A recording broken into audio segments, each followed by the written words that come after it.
Olivia's confession, finding love again. I never imagined I'd be here, sitting on my porch in Austin, as the Texas sunset paints the sky in watercolors of amber and rose, with a glass of Merlot in one hake, and my heart full again. How do you explain to someone that at 48, when you've convinced yourself that passion is something relegated to memory, life can still surprise you with its most precious gift?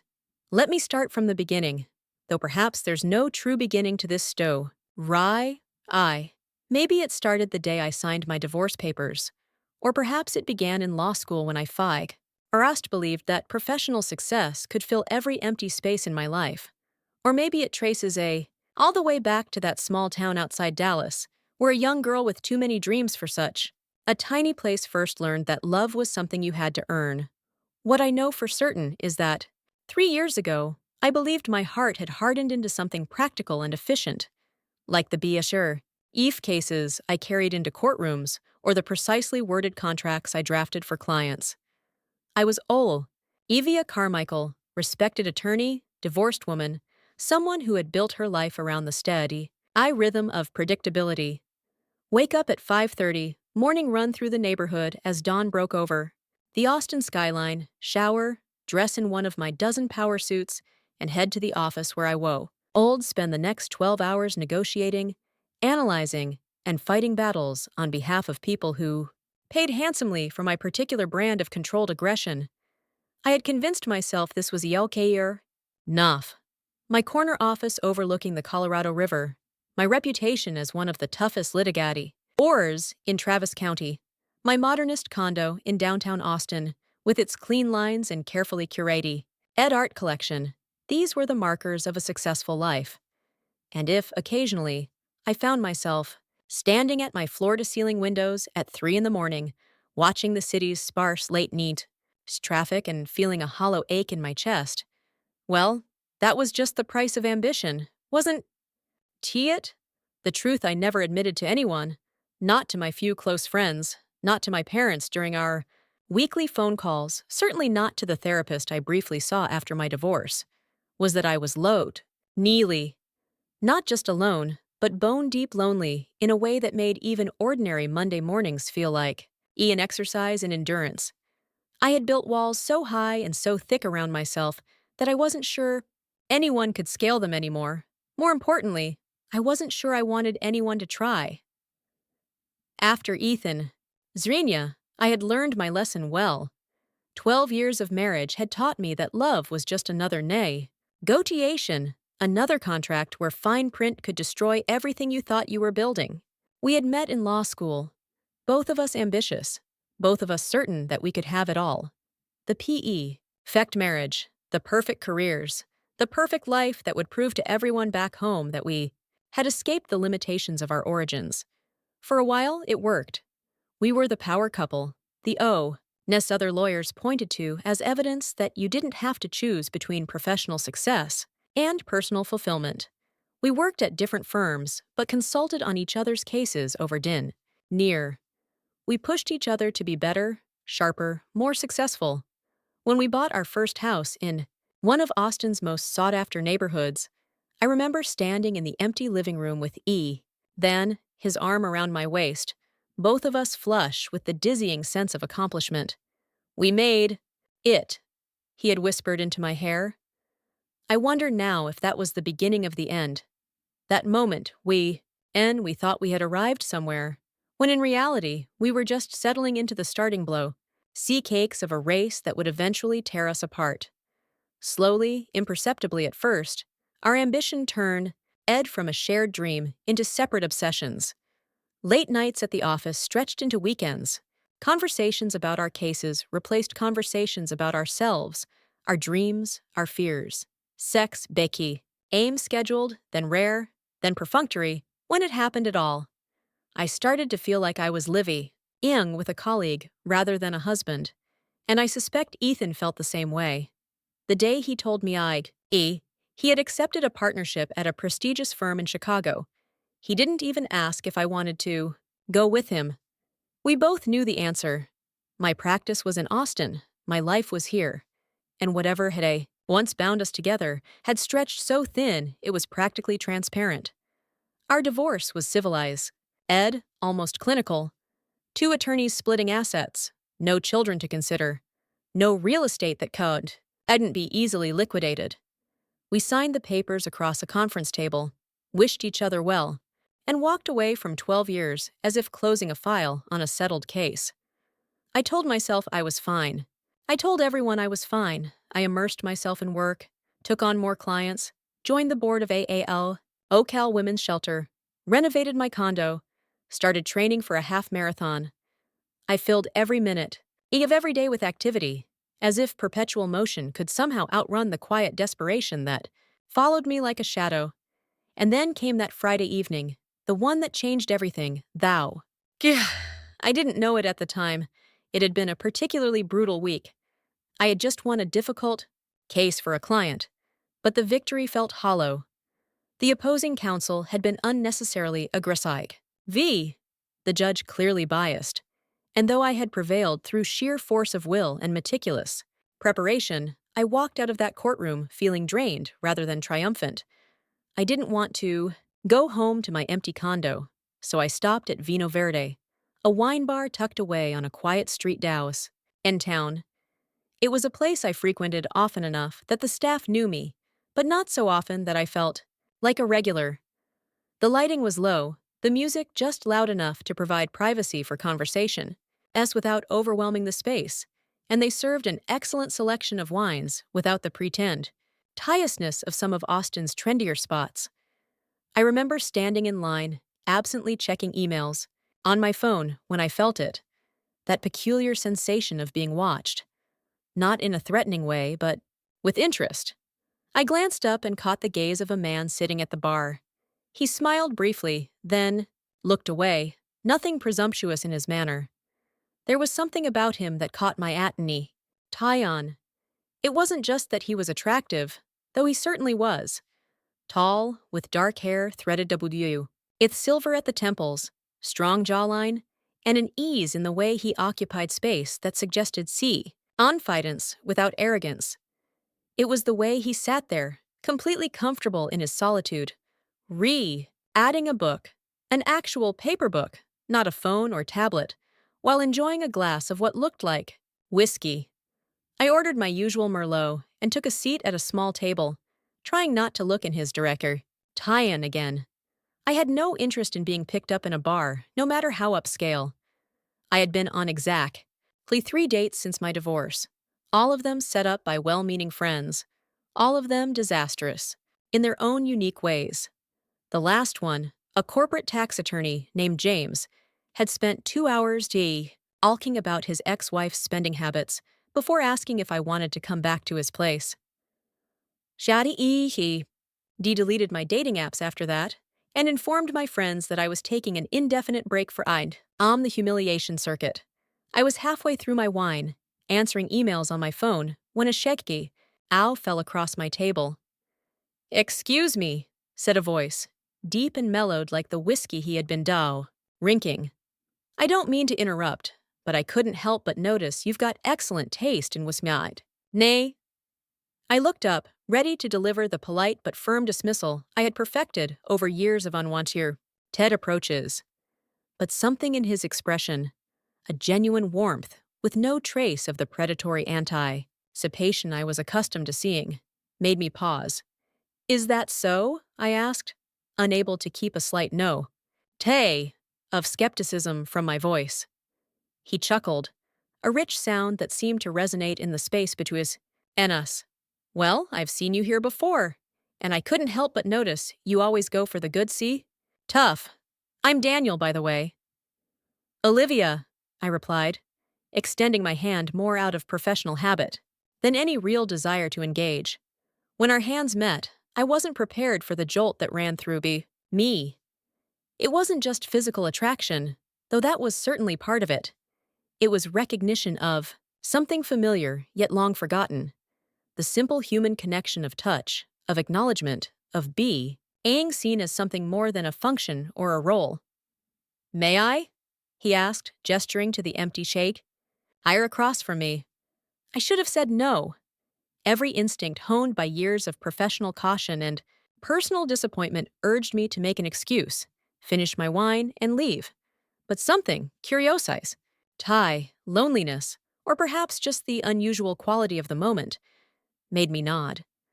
So, Daniel, I said, folding my hands on the table, what brings you to Vino Verde on a Friday night? Honestly, a need for quiet, he admitted. I just moved here from New York a couple of months ago for a project, and I'm still adjusting to the rhythm of Austin. It's different here, not in a bad way, just different. What kind of project? I asked. I'm an architect. My firm is designing the new Performing Arts CE, Entier at UT. I'm heading up the team, which means I'll be in Austin for at least the next year or two. That's quite a project, I said, genuinely impressed. The Performing Arts Center had been big in local papers, a multi-million-dollar development that promised to transform the university's cool, rural landscape. It is, he agreed. It's the kind of project most architects dream about. The chance to create something that will outlast us, that will be part of the city's identity long after we're gone. There was no arrogance in his tone, just quiet satisfaction and perhaps a touch of wonder. I understand that feeling, I said. I'm an attorney. When a case sets a precedent that changes livy, as beyond just my clients, it's fulfilling in a way that's hard to explain to people outside the profession. Daniel nodded, his eyes, a deep blue that reminded me of twilight, holding mine with expected understanding. The desire to leave a mark on the world that matters, he said. To know you, Archie, work has meaning beyond a paycheck. Exactly, I replied, surprised by how precisely he had articulated something I rarely discussed with anyone. The conversation flowed from there, effortless in a way I had forgotten was possible. We talked about New York, where I had briefly worked after law school, about Austin's transformation from the quirky college town I had known as a student to the Ming tech hub it had become, about architecture and law and the points where our professions intersect. Said. Daniel was a good listener, not the kind who waits for his turn to speak, but someone who seemed genuinely interested in the thoughts behind my words. He asked questions that made me think, made me explain myself in ways I usually didn't have to. And when he spoke about his own work, his passion, and was evident but never overwhelming, never self-important. As the evening progressed, I found myself relaxing in a way I hadn't in years. I laughed at his dry observations about New York versus Texas, culture. I shared stories about some of my more unusual cases.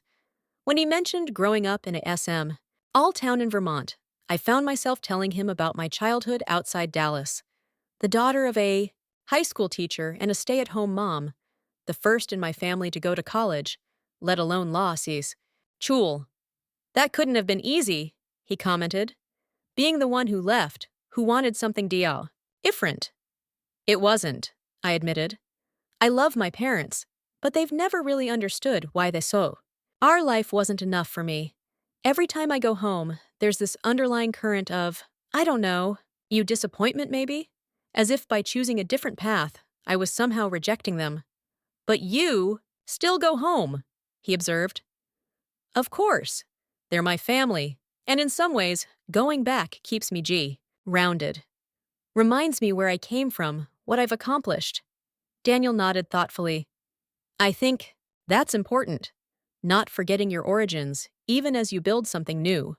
He smiled, and there was something wistful in it. My parents are both gone now. Dad, when I was in college. Mom, about 5 years ago. I sometimes wish I could go back, see my childhood home through adult eyes. There was no self-pity in his voice, just a quiet acknowledgement of loss, and I felt something shift inside me, a softening, a recognition of shared humanity that transcended the usual defenses I maintained with the new people. By the time we realized the bar was preparing to close, we had been talking for nearly 3 hours. Daniel looked as surprised as I felt. I've monopolized your entire evening, he said, apologetically. I believe it was mutual, I replied, smiling despite myself. As we stood outside Tust, he wine bar, the warm Texas night wrapping around us like silk, there was a moment of tension. Not pleasant, but charged with possibility. "I'd like to see you again, Olivia," Daniel said directly. "Maybe dinner tomorrow night?" I hesitated, old instincts warring with the unexpected connection felt. "I don't do casual," I said finally, the words coming out more abruptly than I had intended. Daniel didn't flinch. "Neither do I," he replied, holding my gaze steadily. "I'm too old and too CUI for games. I enjoyed talking with you tonight, and I'd like to continue getting to know you. No Resher, no agenda." There was something refreshing about his directness, his lack of artifice. And myself nodding before I had consciously decided to say yes. "Good," he smiled. "I know a great lace on South Congress, authentic interior Mexican cuisine, not Tex-Mex.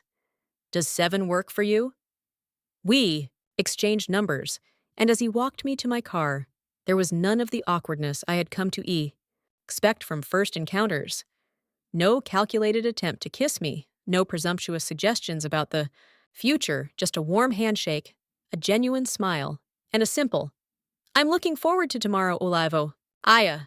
As I drove home that night, I tried to analyze what had just happened, tried to fit it into the carefully ordered categories of my life. But Daniel defied easy classification.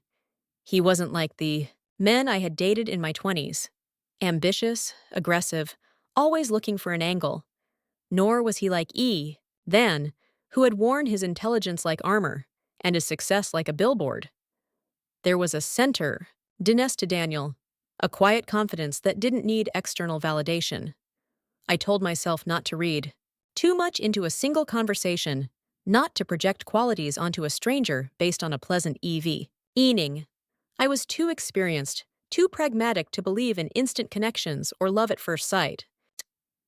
And yet, as I fell asleep that night, I found myself looking forward to the next day with an patient I hadn't felt in years. Our dinner the next evening surpassed even the promise of our first meeting. The restaurant was exactly as Daniel had described. Intimate, authentic, with food that indebted me of a trip I had taken to Oaxaca years ago.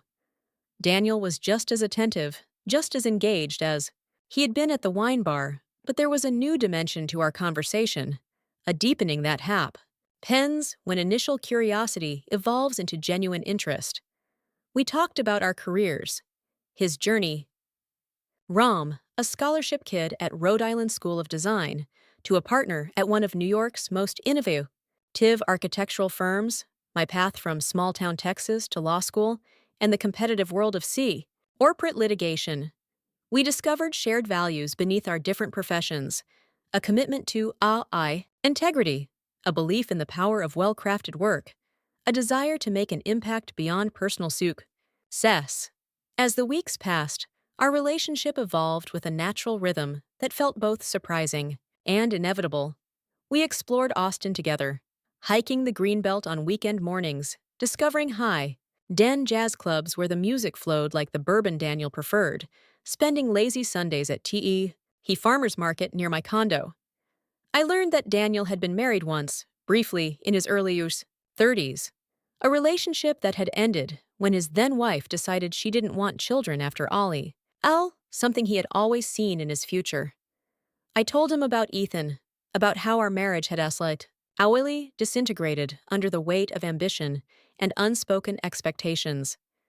We became strangers who knew all the right passwords to each other's lives, I explained one evening as we sat on my balcony, Zrenia, watching the city lights flicker on as dusk settled over Austin. We knew each other's social rating numbers, allergies, career goals, but somewhere along the way, we stopped knowing each other as hearts.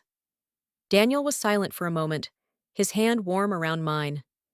"That's the trick, isn't it?" he said finally.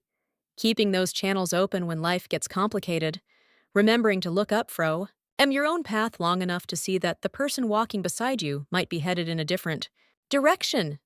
His insight struck me. This was a man who had thought deeply about relationships, about the mechanics of human connection, not in the theoretical way of self-help books or therapy sessions, Chiak Srenya, but with the practical wisdom of someone who had made mistakes and learned from them. As spring too, Rhine to summer, I found myself facing a truth I had never expected to confront again at this stage of my life. I was falling in love with Daniel. The realization terrified me.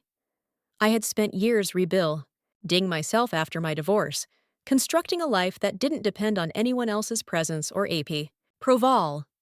To let someone in again, to make space for another person's needs and wants and moods. It went against everything I had convinced myself I wanted. One night, about 3 months into our relationship, I panicked. We had been spending most evenings together, alternating between his rented house in Travis Heights and my downtown condo. The casual exchange of keys had already happened. Toothbrush, she's had migrated. Books were being borrowed and returned. The boundaries between his life and mine were beginning to blur, and suddenly I couldn't breathe. I need some space, I told him over the PH1, hating the cliche even as it left my mouth. I think we're moving too fast. There was a pause. On the other end, long enough for me to imagine his expression. Those blue eyes serious, brow slightly, furrowed in the way I had come to recognize as his thinking face. Okay, he said finally, his voice calm. If that's what you need, I understand. No argument, no attempt to change my mind, no emotional manipulation or passive-aggressive withdrawal. Just simple acceptance of my stated need. Just like that? I asked, oddly unsettled by his easy agreement. Olivia, he said, and I could hear the smile in his voice. I'm not going anywhere. I care about you deeply, and if you need time to process, what's happening between us, that's completely reasonable. Take the space you need. I'll be here when you're ready to talk. His response disarmed me completely. In my previous relationships, not singing with Ethan, but with everyone who had come before him, emotional negotiations had always felt like power struggles, like battles where any ground given was a potential weakness. Daniel's straightforward, acceptance of my needs without surrendering his own position was something entirely new. I spent the next week in a strange state of emotional suspension.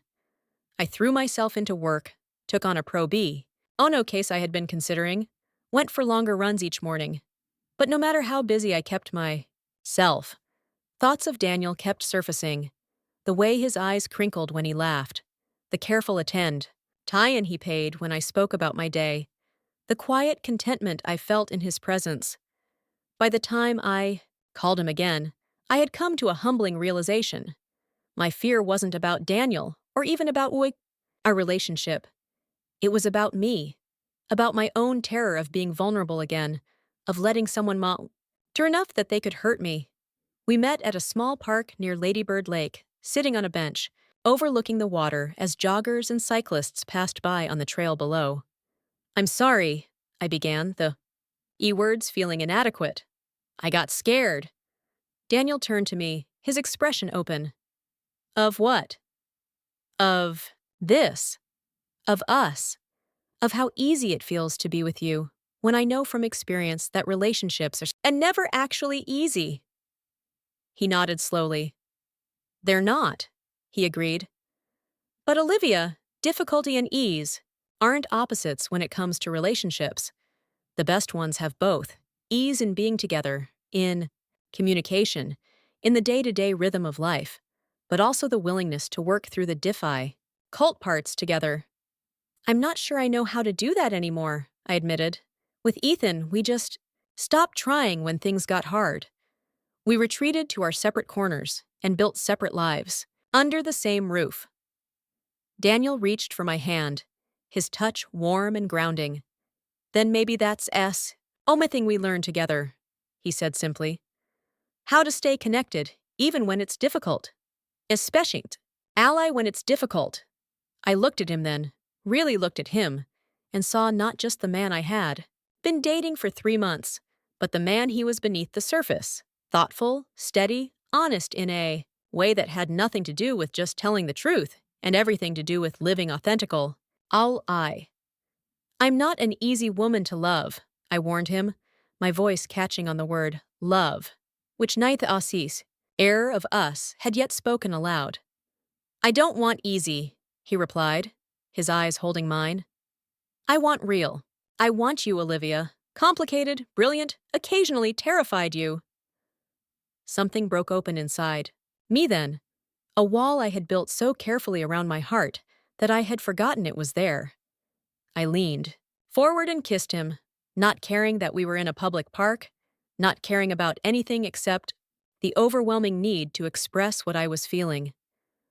I love you, I whispered against his lips, the words both terrifying and liberating. I love you too, he replied, his smile like sunshine breakings, through clouds. From that day forward, our relationship took on a new depth, a new solidity. It was seen that everything became perfect. We still had disagreements, still had to navigate the complexity of two independent people with established lives, trying to build something together. But there was a foundation now, a shared commitment that made even the difficult conversations feel like part of something valuable rather than threats to it. As summer faded into fall, Daniel's project at the UN, Iversity progressed, and my law practice continued to thrive.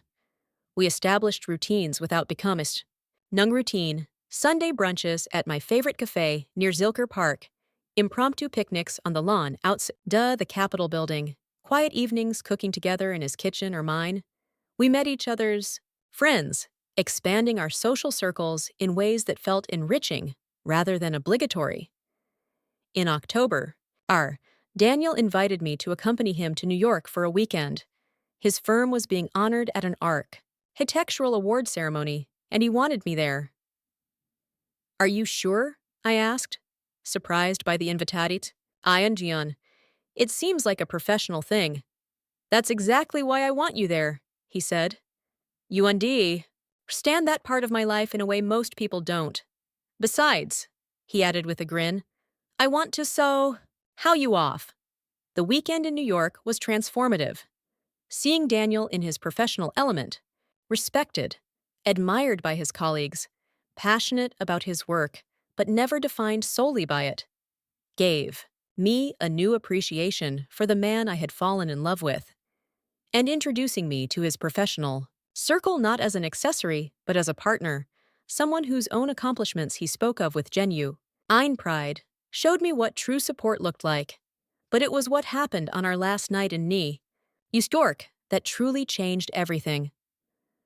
We had spent the day wandering through the Metropolitan Museum of Art, then had dinner at a small Italian restaurant in the West Village.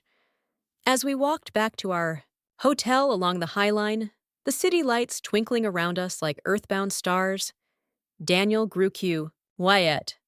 What are you thinking about? I asked, squeezing his hand. He stopped walking, turning to face me with an expression I couldn't quite read. I'm thinking about how much my life has changed since I met you, he said. How much richer, more colorful, more meaningful it feels. Before I could respond, he reached into his pocket and pulled out a small box. I'm not proposing, he said quickly, seeing my expression. Not exactly, but I want you to know that I'm all in, Olivia. Whatever form our future takes, I want us to face it together. He opened the box to reveal a simple, elegant ring, a single sapphire set in white gold, the deep blue stone catching the city lights. It's a promise, he explained, that I'll always be honest with you, that I'll always try to see you clearly and love you completely, that whatever challenges come, we'll meet them as partners. Tears filled my eyes, not from sentiment or surprise, but from the profound recognition of what was being offered. Not the fantasy of happily ever after, but the much more valuable reality of choosing each other day after day with open eyes and full hearts. Yes, I said simply, holding out my hand. I promise too. As Daniel slipped the ring onto my finger, not the traditional engagement finger, but my right hand, a side, symbol of choice rather than convention, I felt something settle within me. Not the fluttery excitement of new love, not the desperate hope that this time would be different, but a deep, quiet certainty that I had found my home in this man's heart, just as he had found his in mine.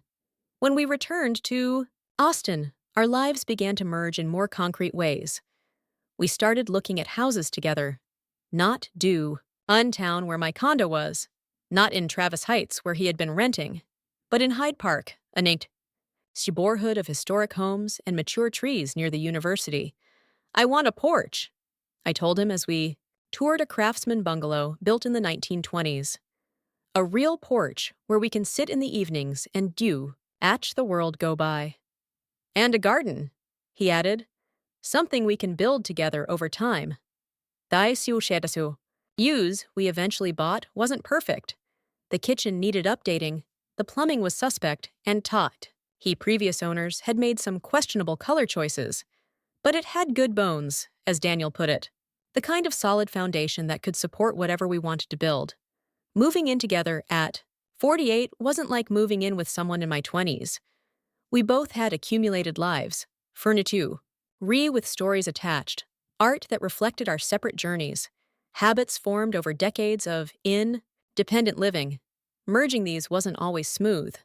We had heated debates about everything from where to put the couch to whether or not paperback books should be sorted alphabetically.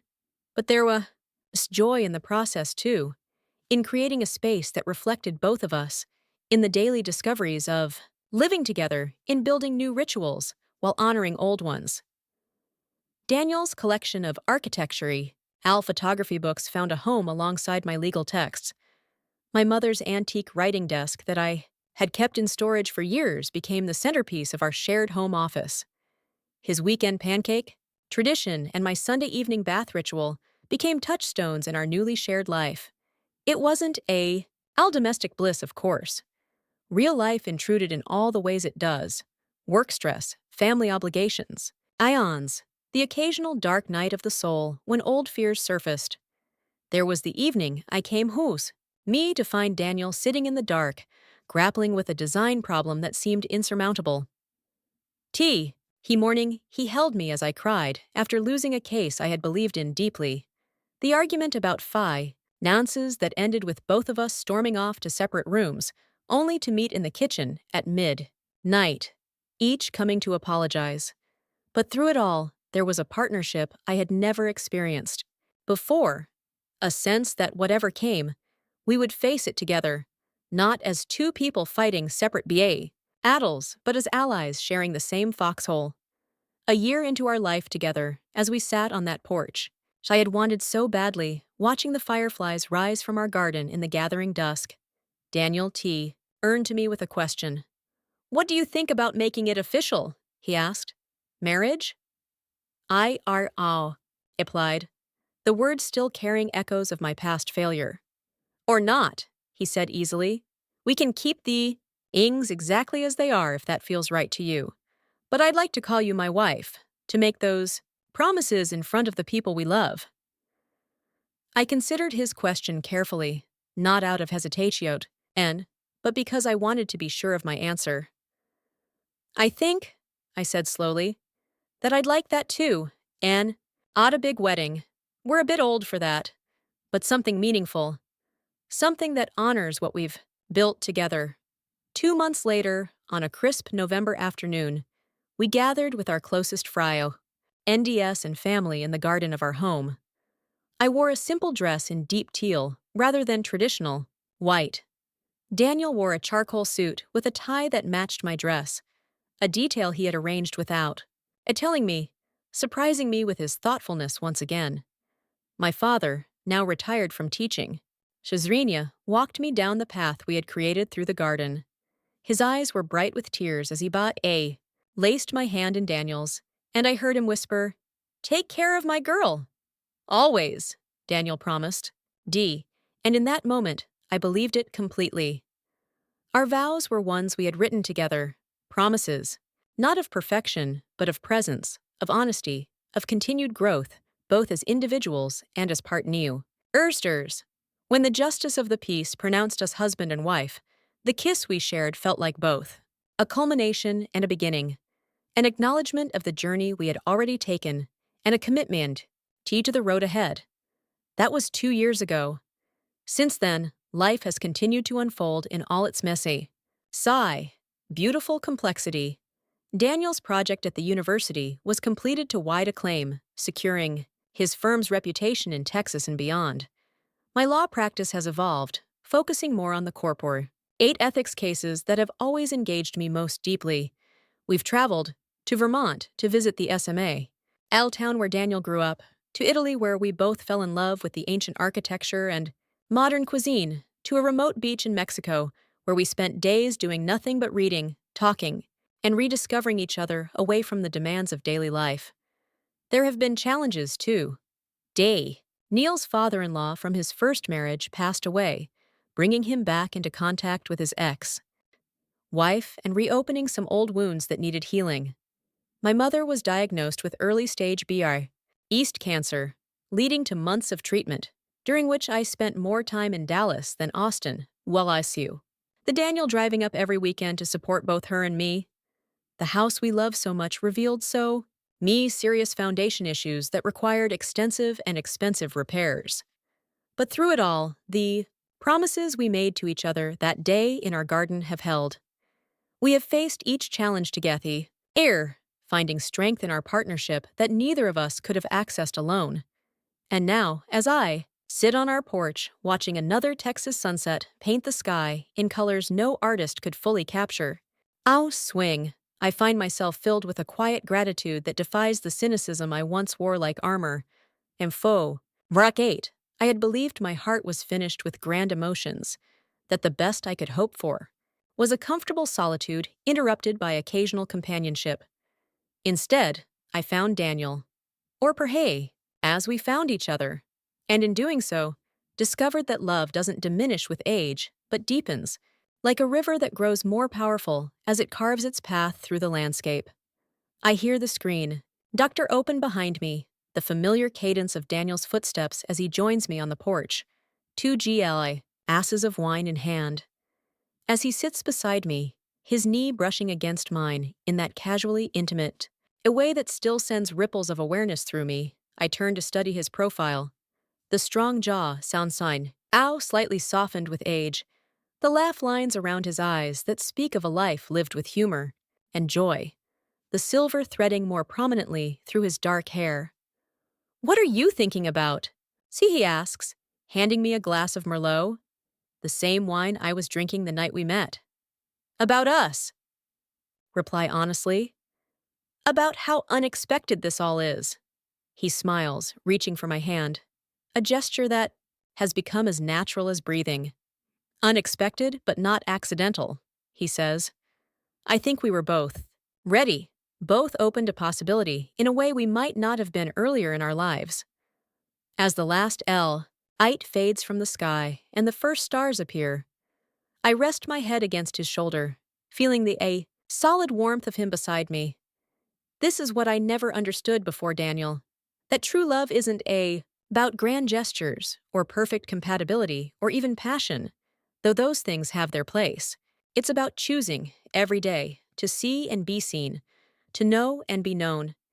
It's about building something together that's stronger than what either of you could create alone. At 48, I thought I knew everything important about life and love. At 51, I'm still learning, still growing, all being surprised by the capacity of the human heart to expand beyond all previous boundaries. And in this moment, as the night deepens around us, and the promise of tomorrow waits just beyond the horizon, I know with absolute certainty that whatever comes next, whatever joy or sorrow, whatever triumph, or challenge, we will face it together, two people who found each other not too early, not too late, but exactly when we were ready to build something real and lasting from the raw materials of our separate lives. This is the love story I never expected to live. Not a fairy tale of perfect people, ending perfect happiness, but the far more beautiful reality of two flawed, fully human people choosing each other again and again in all the small moments that together create a life.